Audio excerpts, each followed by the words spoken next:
Tak. Apa yang setiap hari agama Islam wajib buat? Clue dia 24434. Solat. Solat, betul. Satu duit raya untuk kakak. Maksud 24434 itu ialah maksud apa? 3 rakaat. Boleh tak kakak listkan 5 waktu itu? Subuh.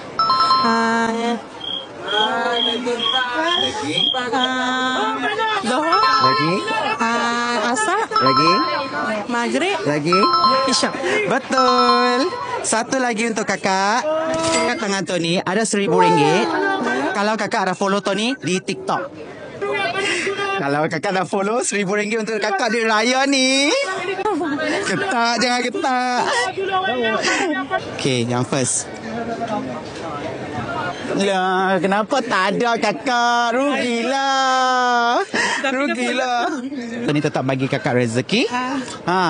Sayanglah kakak. Follow Tony sekarang, rezeki seterusnya. Bye. Thank you kak.